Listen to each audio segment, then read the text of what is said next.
네, 여러분 안녕하세요. 나무쌤입니다. 벌써 세 번째 강의네요. 제가 요거를 지금 한 달 만에 강의를 올렸었죠. 네. 이 한 달 만에 올린 강의를 저희 엄마가 들으시고서는 너는 역시 강의할 때가 살아있는 것 같다. 이렇게 말씀하시더라고요. 저 역시도 여러분들에게 들려줄 강의를 준비하면서 솔직히 좀 힘들기도 하고 가끔은 벅찰 때도 있지만 이게 회사에 있을 때와는 다르게 강의를 할 때는 제가 살아있음을 좀 느끼게 해주는 것 같아요, 확실히. 그래서 여러분과 제가 같이 성장해 나가는 이 발판을 마련하는 것이 나무쌤 채널의 가치이고, 그리고 그 가치들이 저에게 생명력을 불어넣어줘서 저희 엄마가 그런 얘기를 하신 게 아닐까 싶습니다. 서론이 길었네요. 바로 한번 시작해 볼게요. 자, 세 번째로 해볼 것은 이 수목병리학입니다. 수목병리학. 이 나무의사 과목의 꽃이죠. 물 한 잔만 먹을게요.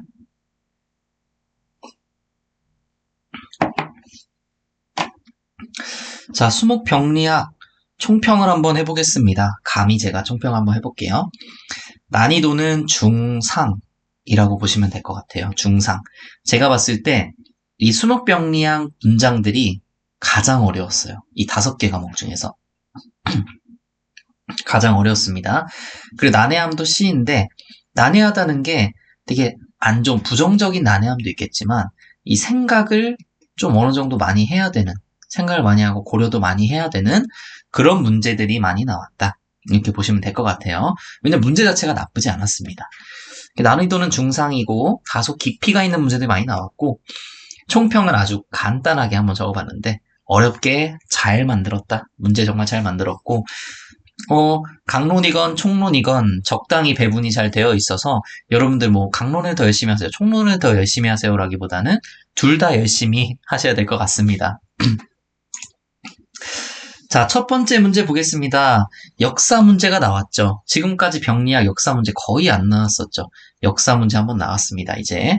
근데 우리가 아는 그 역사가 아니고, 자, 이거 보시면 20세기 초 대규모 발생하여 수목병리학의 발전을 촉진시키는 계기가 된 병으로만 나열한 것은 자, 세계 3대 수목병을 말하는 겁니다. 세계 3대 수목병. 세계 3대 수목병 뭐였죠? 밤나무 줄기 마른병, 느릅나무 시드름병, 잣나무 털록병. 요거 3개 고르는 문제였습니다. 굉장히 간단했죠. 간단한 문제였는데 자, 여러분들 잣나무 털록병 우리나라에서 발생? 그렇죠. 약간 있죠. 밤나무 줄기 마른 병도 약간 있습니다. 하지만 이 느릅나무 시드름병은 우리나라에 현재까지는 없죠. 그래서 이 느릅나무 시드름병 안 걸리도록 우리가 많이 노력을 하고 검역을 열심히 해야 되겠죠.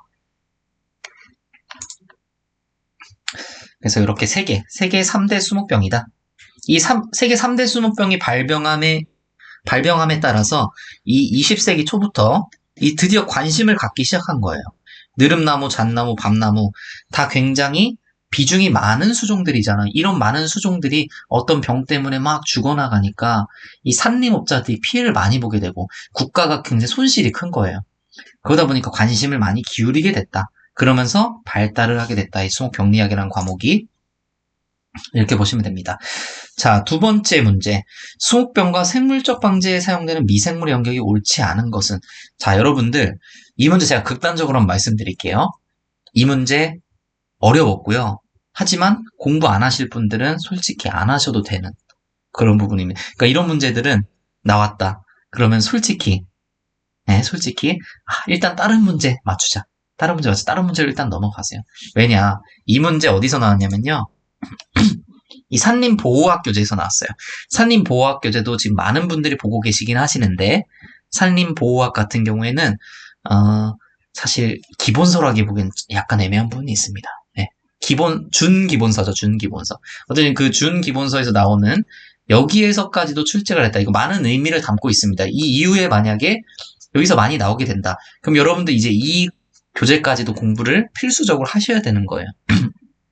하지만 지금까지는 그냥 요 정도 말아주자. 요 정도. 요거 멈추시고요.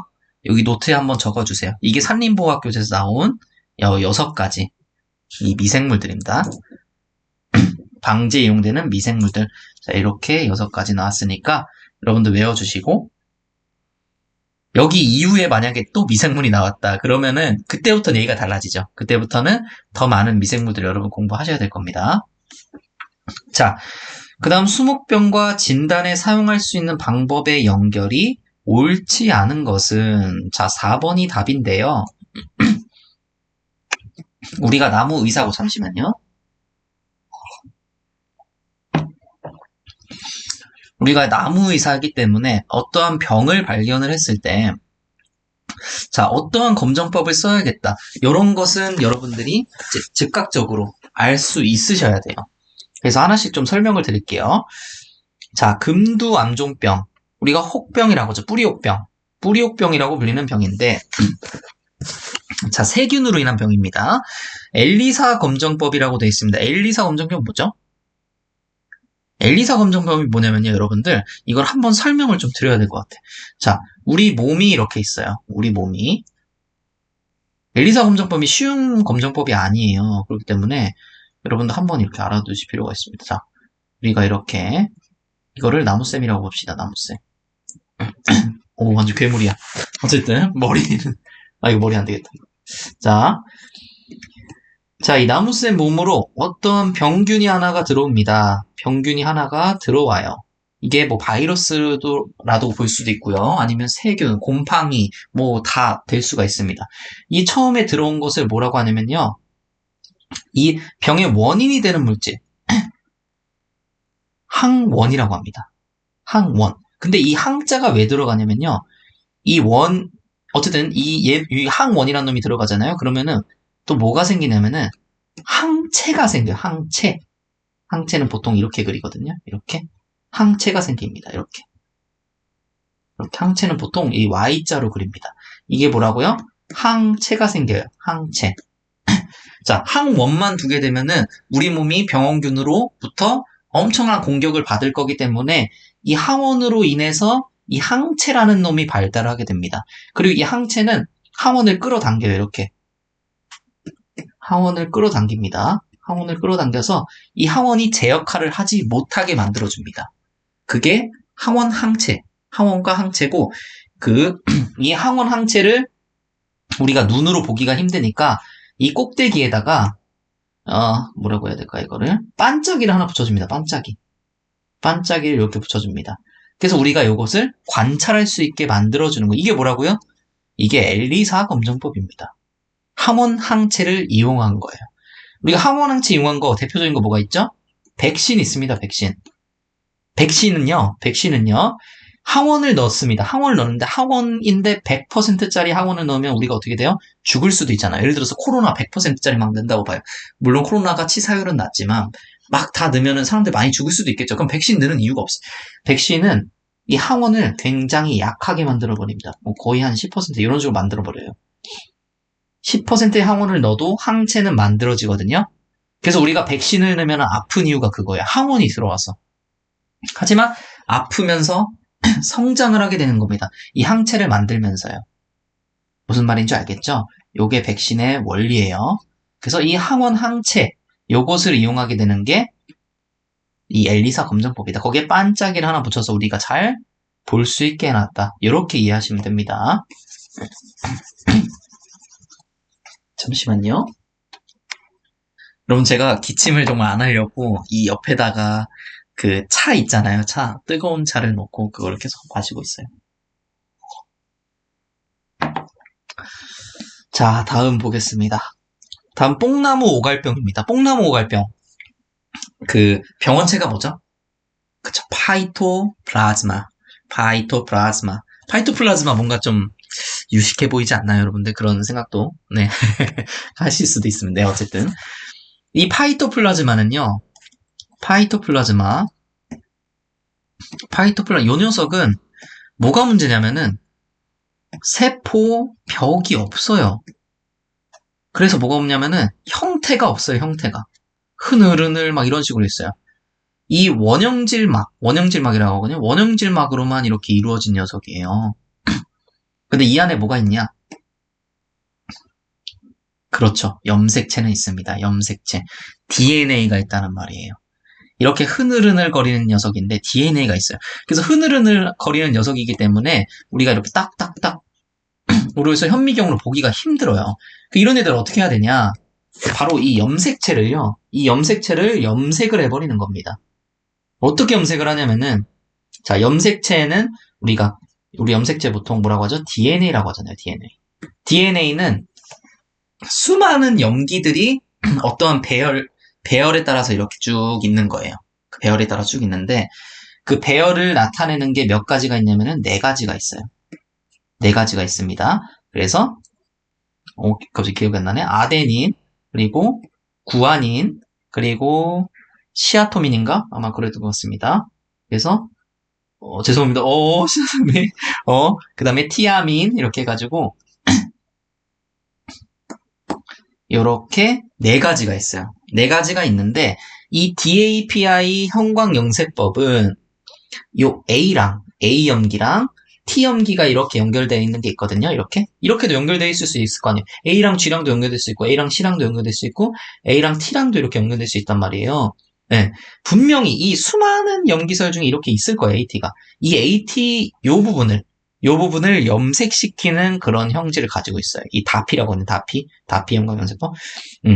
이 다피 형광염색법은 A랑 T를 염색을 시킵니다. 그래서 이 파이토플라즈마의 염색체를 쫙 형광염색으로 보여주는 거예요.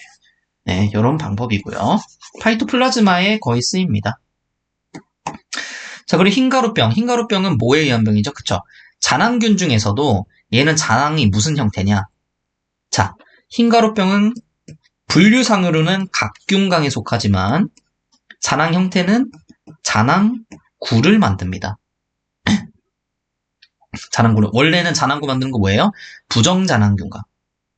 네, 부정잔항균강이 원래는 잔항구를 만드는데 이 각균강인데 잔항구를 만들어냅니다. 굉장히 특이한 녀석이죠. 그래서 흰가루병. 각균강이지만 잔항구를 만든다.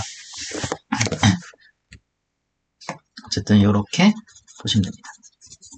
그래서 요걸 만약에 틀리셨다, 지금. 요 잔항구 요 부분을 틀리셨다. 흰가루병 그냥 각균강까지만 배우셨다.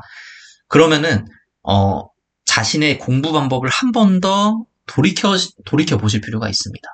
네. 거기까지만 하시면 안 돼요. 나무의사는 거기까지 하시면 안 됩니다. 이 잔항구까지 하셔야 됩니다. 잔항구까지. 그 정도 깊이까지는 하셔야 된다는 거예요. 자, 다음 마지막. 답은 4번이기 때문에 마지막 5번 먼저 볼게요. 소나무 시드는 병. 잠깐 이거 이렇게 잘못 쓴 것 같은데. 예. 어쨌든 이 베얼맨 깔때기법으로 분리 후 현미경 검경입니다. 자, 여기에서 죄송합니다. 물 한 잔 마셔야 돼요. 이제.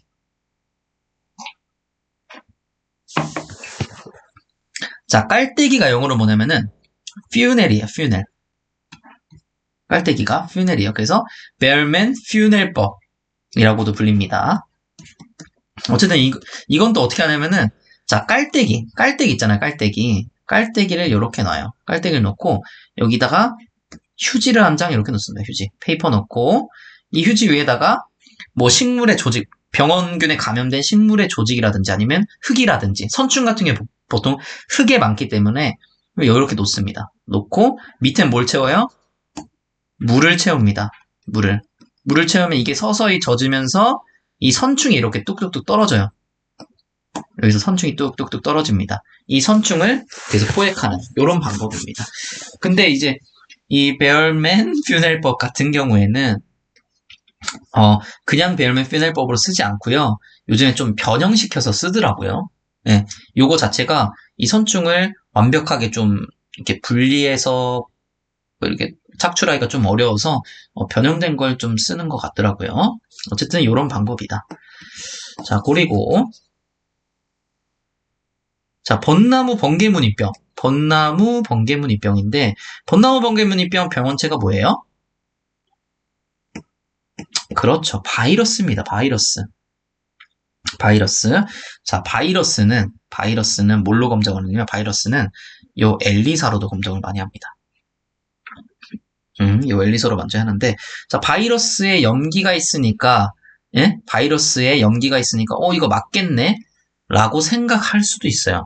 자, 요 부분 있잖아요. ITSV. 이거 뭘까요? 이게 뭐야? 대체 뭐예요? ITS가 도대체 뭡니까? 제가 간단히 좀 설명을 드리면은, 여러분들, 자, 우리가 잘 알고 있는 DNA가 있고, RNA가 있잖아요. 그쵸? DNA가 있고, RNA가 있습니다. 근데, 여러분들 이런 거 보신 적 있으실 거예요. mRNA. 요즘에 백신 많이 나오니까. 그리고 rRNA. rRNA. 자, 요런 애들이 있어요. 자, 이게 무슨 뜻이냐면은, 자, 이 rRNA의 이 R은 뭐냐면요. 리보솜입니다, 리보솜. 리보솜은 무슨 역할을 한다 했죠? 단백질 합성 역할을 한다고 했어요. 이 단백질 합성하는 이 리보솜이 뭘로 구성이 되어 있냐면요. 이 rRNA랑요. 단백질로 구성이 되어 있습니다. rRNA. 그래서 이 R은 리보솜에 있는 RNA다. 리보솜에 있는 RNA다 해서 리보솜 RNA. 그래서 rRNA가 된 거예요. 그리고 이 mRNA는 어디서 온 거죠? 그쵸? 우리 그 핵산에서 온 거. 핵산. 우리 핵에서 온 거를 우리는 mRNA라고 합니다. 핵에서 메신저 RNA라고 해요. 핵에서 이제 어떤 정보를 전달해주는. 그래서 메신저 RNA는 mRNA. 그리고 리보솜에 있는 거는 rRNA인데, 자, 이제부터 중요합니다.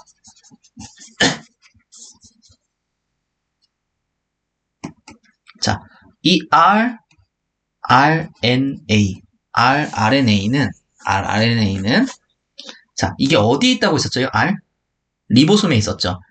근데 이 ITSV라고 하는 것은 이 rRNA에 있는 거예요. rRNA에, 이걸 어떻게 말씀드려야 될까요? RNA도 이렇게, 단위체라는 게 있어요, 단위체. RNA를 엄청나게 확대해보면은 이런 조그만한 단위체가 있고요.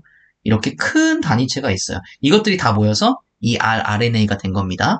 이 조그만한 RNA, 이 조그만한 이 RNA랑, RNA 단위체랑 큰 RNA 단위체가 있습니다. 이 사이 공간 있어요. 사이의 공간. 이 사이의 공간을 ITSV라고 합니다. ITSV인데, 자, 우리가 이 ITSV가 왜 중요하냐면요. 이거 여기 그냥 여러분 듣기만 하세요. 여기 이 끝부분 있잖아요. 이 조그마한 단위체랑 큰 단위체, 요 끝부분. 요 끝부분은 여러분들, 우리가 PCR 검사 많이 하죠. 코로나 할 때. 코로나 할 때 PCR 검사하는 부위가 요 끝부분이에요. 요 끝부분. 원래 이 염색체라는 게 변이가 생길 수 있어요. 사람이더라도 변이가 생길 수 있단 말이에요. 곤충도 그렇고 균도 그렇고 모두 다 변이가 생길 수가 있는데 이 변이가 잘 안 생기고 이 고유한 염기 서열 값을 가지고 있는 게 이 끝부분에 있다고요. 그래서 이 끝부분을 PCR 검사를 해야 됩니다. 끝부분을 PCR 검사를 해야 되고 이 끝부분과 연관되어 있는 것은 이 ETSV예요. 그래서 ETSV 하면 우리가 보통 PCR이라고 보시면 돼요. PCR. ETSV를 이제 PCR을 하게 된다. 여러분 이렇게 보시면 됩니다. 근데 자, 너무 멀리 왔네요. 자, 근데 이게 답이 왜 틀렸을까요? 이게 왜 옳지 않을까요? 자, ETSV 이거 어디 있다고 했었죠? rRNA에 있고 R은 리보솜이라고 했어요. 바이러스 리보솜 있나요? 있어요? 바이러스 리보솜 없죠. 바이러스는 리보솜이 없어서 다른 생명체의 리보솜으로 가서 자신을 복제해내야 되잖아요. 그쵸? 다른 생명체 리보솜을 가서 단백질을 복제해내잖아요. 그쵸? 네. 그렇기 때문에 자신의 리보솜이 아니다. 그렇기 때문에 바이러스는 이 ETSV 자체가 없다. 그래서 염기서열 분석도 할 수가 없다 요거예요. 굉장히 어렵죠? 굉장히 어렵습니다. 근데 여러분들 여기까지 알고 계시면 좋아요. 제가 말씀드린 것 정도는 알고 계셔. 제가 나중에 기회가 되면은 이런 생물, 여기 아마 생물2 정도에서 나올 것 같은데 그런 부분들 한번 강의를 좀 진행하도록 하겠습니다. 남유의사에서 나오는 부분들. 자, 그 다음 펩티도글루칸. 펩티도글루칸 많이 들어보셨죠? 병원군의 세포벽에 펩티도글루칸이 포함된 수목병 뭘까요? 그렇죠, 여러분들. 자, 세균입니다, 세균. 세균의 세포벽에는 이 펩티도글루칸이라는 물질이 있고, 이 물질을 통해서 세균을 분류해내는 거, 그람염색법. 여기까지 가져가셔야죠. 그쵸? 그래서 펩티도글루칸이 두꺼우면은 그람 양성, 이게 얇으면은 그람 음성, 여기까지는 알고 계셔야죠. 그쵸? 자, 그러면은 세균에 의한 병을 찾으면 되겠네요. 세균에 의한 병. 뭐죠? 답은? 세균에 의한 병, 답 뭐예요? 궤양병. 그렇죠. 1번입니다. 1번이고, 포플로인노병, 곰팡이, 시드름병, 곰팡이, 다 곰팡이에 의한 병이네요. 자, 1번 세균입니다. 넘어가고요. 자, 곤충이 병원체 기주수목 침입에 관여하지 않는 병은, 곤충이 병원체 기주수목 침입에 관여하지 않는 병은, 자, 제가 여기 좀 난해하다고 했어요. 이번 수목병 예학이 좀 난해하다고 했는데, 한번 보시죠. 왜 난해한지. 자, 참나무 시드름병, 매개충이 뭐죠? 광릉, 긴나무종. 광릉, 긴나무종입니다. 광릉, 긴나무종, 그 암컷의 균낭에 라펠리아균이 들어가죠. 그쵸? 그 라펠리아균이 수목으로 침입을 하게 되는 겁니다. 암컷이 들어가게 되면서 침입을 같이 하게 되죠. 즉, 병원체로 인해서 그 균이 침입하게 된 거예요. 그렇죠. 관여를 하게 된 거고, 이거는. 자, 두 번째. 대추나무 빗자루병. 얘는 뭐예요? 모무니. 모무니 매미충. 마른 무늬 매미충, 모무니 매미충. 어쨌든 이 모무니 매미충에 의해서 파이토플라즈마가 전반이 되잖아요. 자, 어떻게 전반이 되죠? 그쵸. 이 모무니 매미충이 흡즙성 곤충이란 말이에요. 흡즙할 때 이 즙액을 통해서 전염이 된다. 그쵸? 얘도 마찬가지로 이 곤충이 직접 관여를 하죠. 자, 세 번째 넘기겠습니다. 답이니까요. 넘기고. 자, 네 번째 보겠습니다. 불마름병. 자, 제가 다섯 번째 먼저 볼게요. 다섯 번째. 소나무 푸른무늬병이 천변병이라고 하는데, 천변병은 뭐가 또 가져가죠? 그쵸. 얘도 마찬가지로 나무좀. 나무좀이 이 병균을 가진 채로 갑니다. 나무에 가서, 나무에 변제 있잖아요. 변제. 나무에 이 변제 부분을 어떻게 만들어요? 초록색으로 만들게 됩니다. 초록색으로 만들게 돼요. 자, 이 나무좀에 의해서 나무좀이 침입하게 되면서 병균이 얘도 들어간 거고, 그러니까 맞죠. 자, 사과나무 불마름병은 뭘까요? 사과나무 불마름병. 사과나무 불마름병은요, 이게 살짝 좀 애매하긴 한데, 얘도 진딧물이나 개미 이런 녀석들에 의해서 침입이 됩니다. 이 진딧물이 흡집하면서 개미가 지나다니면서 개미가 무는 거에 의해서 이게 들어가요. 이 병균이 전반이 됩니다. 하지만 여러분 이 그을음병 있잖아요. 그을음병도 마찬가지로 이 진딧물이나 깍지벌레가 있는 데서 많이 발달을 하거든요. 많이 발달하는데 자, 이 시험 출제자분은 이렇게 생각을 하신 것 같습니다. 이게 저도 그 출제자분이 맞다고 생각을 하고요. 자, 그을음병 같은 경우에는 이 진딧물이나 깍지벌레가 직접적으로 이 그을음병을 옮긴 게 아니고 진딧물과 깍지벌레가 이 식물을 가해함으로써 수세가 약해지고 그로 인해서 발생된 게 그을음병이다. 지금 이렇게 보는 거예요. 네, 출제자분도 이렇게 생각을 하셔서 이 답을 3번으로 하신 것 같습니다. 이것도 일리가 있는 말이고 제가 봤을 때도 맞는 말인 것 같습니다. 어쨌든 이런 부분들 좀 난해하죠. 생각이 좀 필요한 부분들이죠. 요렇게 3번 많이들 틀렸을 것 같습니다. 자, 다음 배수가 불량한 곳에서 피해가 특히 심한 수목병으로 나열된 곳은 자, 배수하면은 배수했는데 수목병에 뭐 이런 병들이 나온다. 수목병들이 나온다 하면은 우리 이 낭균강이랑요. 유주포자 생각하시면 됩니다. 유주포자균 나온. 자, 왜 그러냐?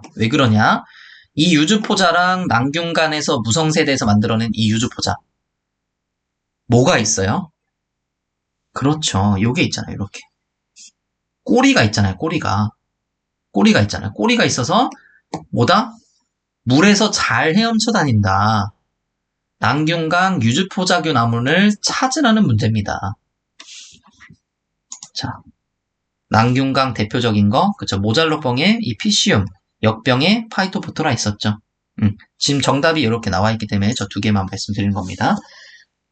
자, 파이토포토라 뿌리 썩은 병이랑 모잘로병 두 개 나왔죠. 자, 여러분들 그리고 혹시나 이제 시험 문제 보시거나 하실 때 여러분 좀 신경 쓰시는 부분들을 좀 잠시만요. 물 한 잔 마시고 말씀드립니다.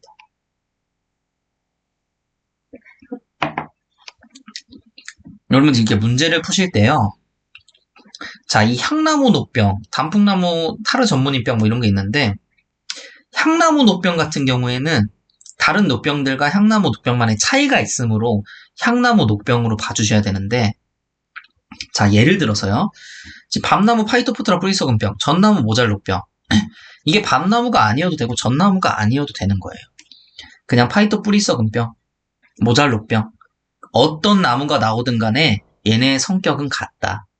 이런 녹병 같은 특이한 경우 말고는. 예를 들어서 흰가루병도 마찬가지입니다. 그냥 다른 흰가루병들 다 올 수 있는 거예요. 입마르병도 마찬가지고요.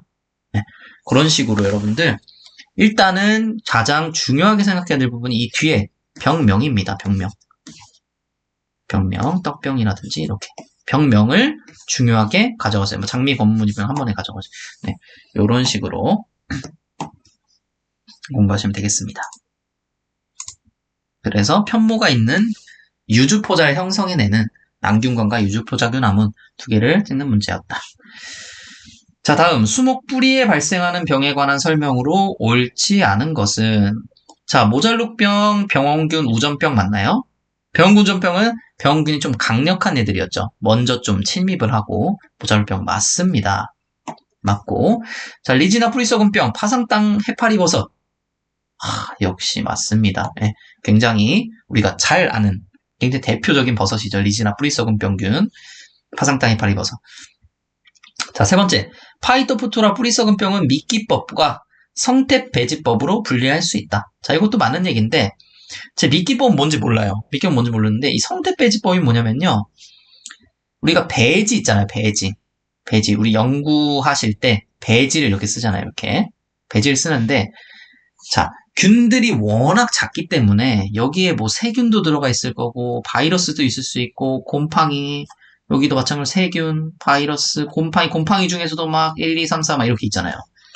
이렇게 있는데 이 파이토프트라 뿌리썩은병균 어디에 속하죠? 난균강에 속합니다.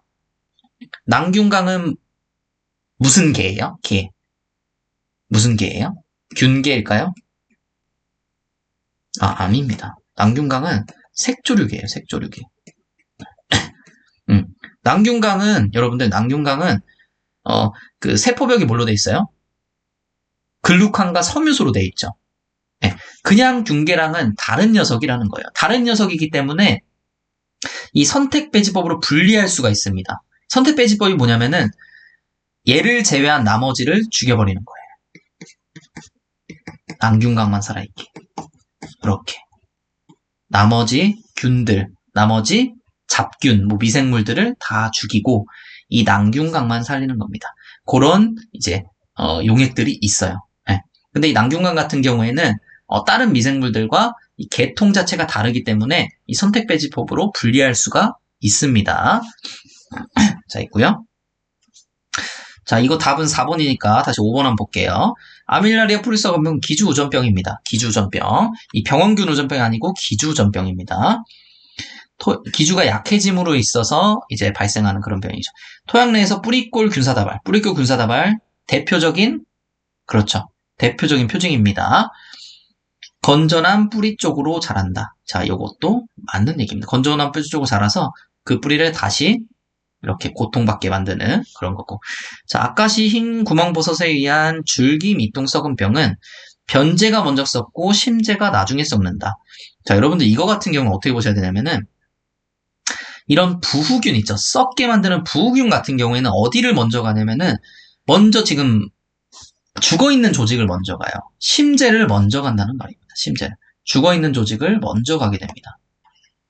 죽어있는 조직을 먼저 간 다음에 그 다음에 서서히 그 그러니까 이렇게 죽어 있어요. 죽어 있으면은, 죽어 있고, 만약에 여기가 살아있다고 봅시다. 이렇게.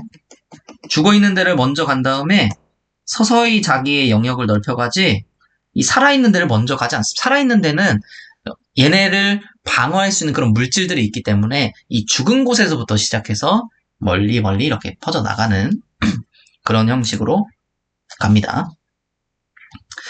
자, 다음 볼게요. 병원체가 같은 분류균인 수목병으로 나열된 것은, 자, 소나무 혹병 뭘까요? 소나무 혹병. 그렇죠. 담자균이에요. 첫 줄 떡병. 대표적인 담자균이죠. 자, 기억, 니은, 담자균 나왔습니다. 담자균 하나만 찾아볼까요?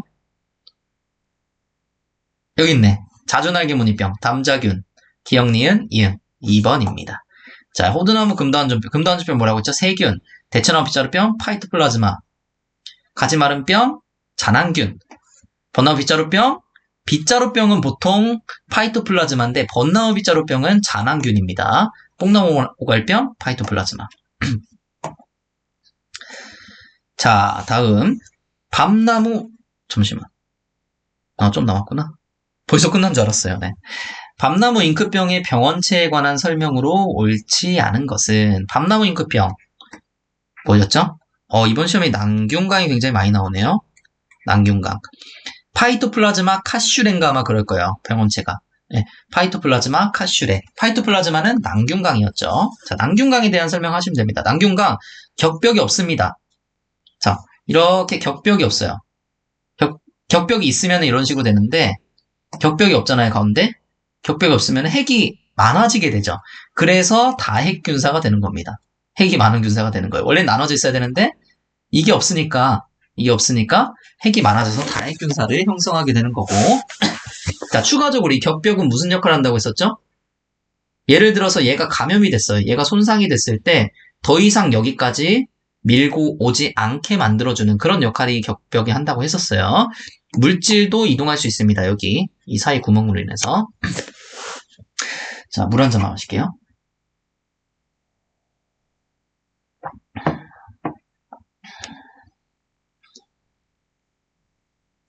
자, 세포벽의 주성분은 글루칸과 섬유소이다. 자, 대표적으로 맞는 얘기죠.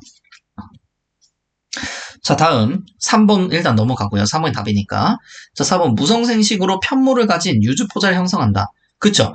얘는 유성생식과 무성생식 둘 다 하는데 유성생식 때 뭐 만들어요? 남포자. 무성생식 때 유주포자 만들어냅니다. 유주포자는 뭐가 있죠? 편모. 편모 몇 개? 편모 2개 가지고 있어요. 이런 식으로. 자, 참나무 급사병 병원체와 동일한 수기다. 이런 문제 좋습니다. 자, 참나무 급사병. 이거 맞나요? 라모름, 파이토프토라, 나모름이라고 예전에 배웠었던 것 같아요. 네, 파이토프토라, 라모름. 그래서 파이토프토라랑 동일한 속이다. 앞에 있는 게 속, 그 다음 종이잖아요. 그쵸? 자, 그리고 이제 3번, 장정기. 장정기가 뭐냐면요, 장정기. 자, 이 균에서는 장정기와 장란기, 요 녀석들이 있어요. 장정기와 장란기, 이렇게 있는데, 장정기가 우리, 뭐라고 쳐야 될까요? 수컷의 생식기관. 남자로 치면 고환 같은 그런 역할이고, 장란기는 이제 암컷의 생식기관입니다. 암컷의 생식기관. 그러니까 수컷의 생식기관, 암컷의 생식기관. 장정기, 장란기. 요거 2개가 합쳐지면은 뭐가 되죠? 그렇죠. 유성생식기관이 되는 거예요. 유성생식기관. 유성생식기관에서 난균강에서 뭐 나온다고요? 그쵸. 이제 남포자를 생성해내는 겁니다. 근데 이게 좀 애매한 부분입니다. 이거는 조금 애매해요. 이 장정기 같은 경우에는 그냥 이렇게 뭐 세포로 이렇게 있거든요. 세포로 이런 식으로 있는데, 하여튼 뭐 이런 식으로 이렇게 만들어져 있는데, 자, 이 표면을 이 표면을 사실 멀리서 보면은 이게 일자로 이렇게 돼 있지만 가까이서 보면 좀 이렇게 뭐 이건 제 생각인데 뭐 이렇게 물퉁물퉁하지 않을까 뭐 이런 생각도 하거든요. 근데 이 문제 솔직히 모르겠어요. 어떤 문제지는 잘 모르겠지만 어쨌든 나머지가 맞기 때문에 요거는 틀리다. 이런 식으로 가야 되는 건지 아니면은 요런 내용은 저 잘 모르겠습니다. 이거 뭐 객관적이진 않은 그런 문장인 것 같긴 합니다. 그래서 밤나무 잉크병, 요건 제 교재에서 가져온 건데 한번 보면 밤나무에 가장 큰 피해를 입히는 병이고, 그리고 뿌리를 가해하고, 뿌리를 먼저 가해합니다. 파이토프토라잖아요, 그쵸?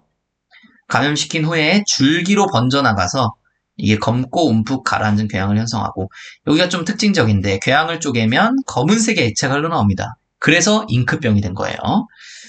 자, 어쨌든 그 정도. 자, 병원균이 잔황반을 형성하는 수묵병으로 나열된 것은, 자, 제가 그 강의했을 때 잔황의 형태에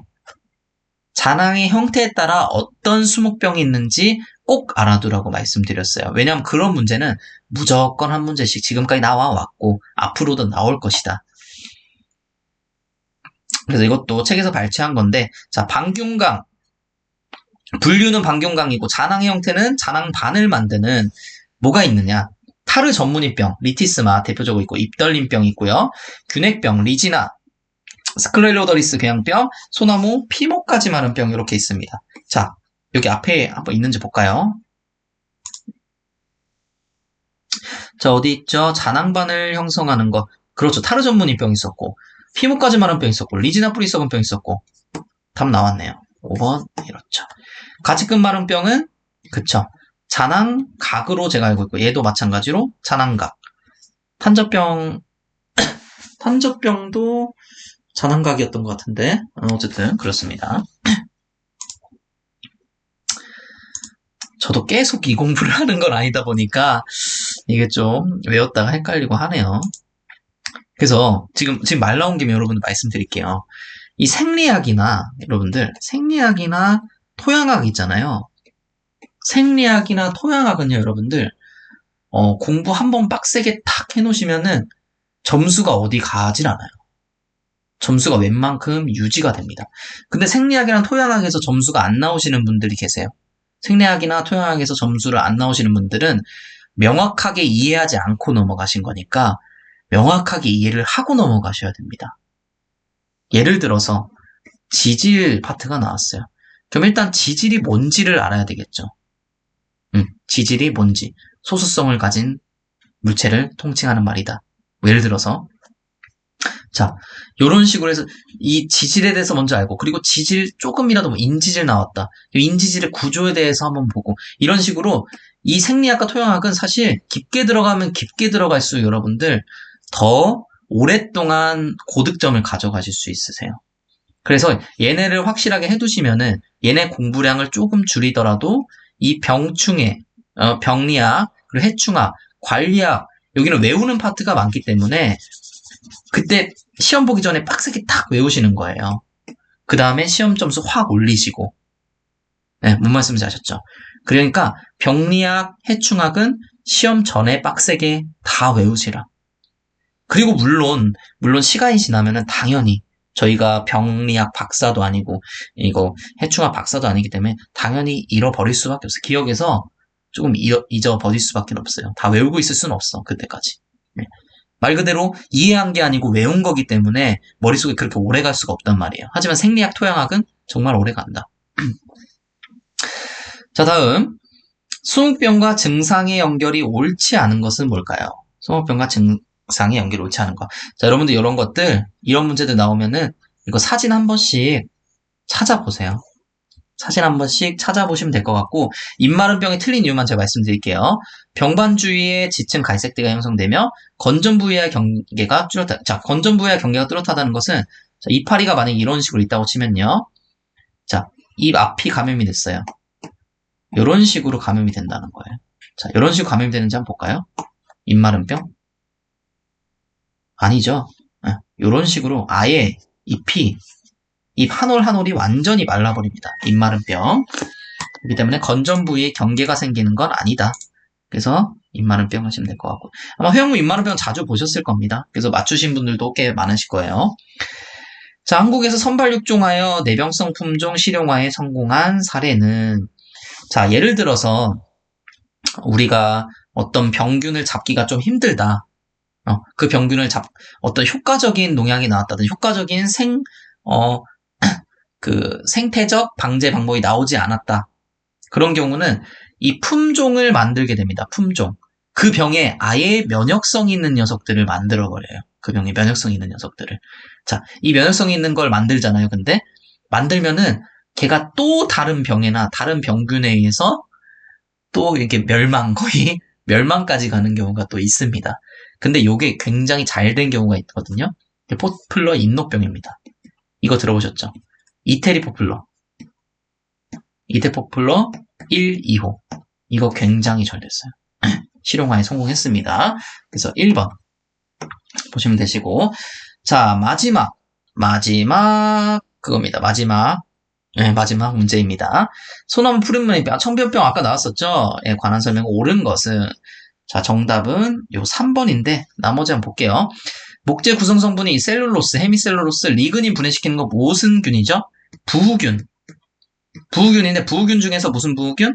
백색 부우균이죠. 백색. 하얗게 다 부우시켜버린다. 요거 세 개 다 부우시켜버린다. 그래서 백색 부우균. 자, 다음 상처의 송진 분비량을 감소하고 침엽이 갈변하며 나무 전체가 시들기 시작한다. 자, 이거 아시죠? 먼저 소나무 시드름병, 소나무 재선충병이죠. 자, 소나무 재선충병에 걸리면 좀 특이한 게 이게 초기에 이런 현상이 발생을 해요. 원래 건전한 나무를 이렇게 딱 뚫으면은 걔가 거기를 보호하려고 이 송진이 엄청나게 나옵니다. 송진이 나오고 막 흰색 액체 막 나오고 막 수지 분비하고 막 이러는데 이 소나무 재선충병에 걸리면 거기 안 나와요. 내부적으로 이상이 있다는 거죠. 그쵸? 그리고 나서 심해지면 이제 갈변하고 나무 전체가 시들고 아예 죽어버리죠. 소나무 재선충병이고. 4번. 감염목의 변제 부위는 병의 증식으로 갈변되고 물관부가 막혀서 수분 이동 장애. 자, 이건 대표적인 게 참나무 시드름병. 참나무 시드름병 병원균이 이 물관부를 막아버리잖아요. 물관부를 막아버려서 수분 이동 장애가 생겨서 시드름병해가 발생을 해요. 시드름병해가 대부분 이 물관부를 막아서 발생을 하죠. 자, 다음 5번. 습하고 배수가 불량한 지역에서 뿌리가 감염되고 뿌리가 감염됐다고 했어요. 첫 번째. 자, 그럼 파이토프토란가 뿌리가 감염되고 네, 일단은 볼게요. 숲이 제거 시 적갈색의 변색 부위를 발생할 수 있어요. 이거 뭐냐면은 이번 시험에 많이 나왔어요. 밤나무 잉크병입니다. 밤나무 잉크병. 습한 데서 뿌리가 먼저 감염이 되고 그게 줄기로 올라와가지고 수피를 좀 벗겨내면 이 적갈색의 변색 부위를 발생할 수 있고 검은색의 액체들 막 나오고 하면은 이 밤나무 잉크병입니다. 자, 그리고 이 청변병 같은 경우에는 이 병균 자체가 박새가 한 흑색이나 청색의 이 멜라닌 색소를 함유하고 있는 거예요. 그래서 아까 말씀 제가 한번 드렸을 거예요. 변제가 뭐 이런 식으로 있으면은 이 변제가 초록색으로 보입니다. 그럼 뭘까요? 얘네가 뭐 조직을 먹어서 파란색이 될 걸까요? 이렇게 파란색이 된 걸까요? 아니죠. 이 균 자체가 여기 이렇게 많이 모여있다는 거예요. 균 자체가 파란색이니까. 여기 이렇게 많이 모여있다고 하는 거예요. 그래서 이게 병징이자 표징이 되는 거예요. 이 균 자체를 우리가 보고 있는 거기 때문에. 자, 오늘도 강의를 솔직히 한 30분이면 끝날 줄 알았는데 강의 하다 보니까 좀 길어졌네요. 어쨌든 점점 문제가 굉장히 고급스러워지고 있다는 그런 느낌이 들고 있습니다. 그래서 일단 1회부터 5회까지도 제가 문제를 있으면은 문제를 좀 분석을 할 텐데 문제 분석은 아마 한 9회 정도, 9회나 10회차 정도부터 제가 문제 분석을 해서 그 다음에 아마 개정판 교재가 따로 그 부분들이 다 보완이 돼서 나오지 않을까 싶습니다. 아직까지 뭐 문제 분석을 하진 않았고요. 문제 분석할 지금 사례가 별로 없으니까. 근데 어쨌든 간에 문제는 점점 깔끔하고 좋아지는 것 같아요. 예, 문제가 너무 쉬워도 저는 좋다고 생각하진 않거든요. 예, 그렇기 때문에 점점 좋아지고 있어서 기분이 좀 좋네요. 자, 일단은 오늘 지금 밤 늦었는데 공부하시느라 정말 고생 많으시고 오늘도 제 강의를 들어주셔서 정말 감사합니다.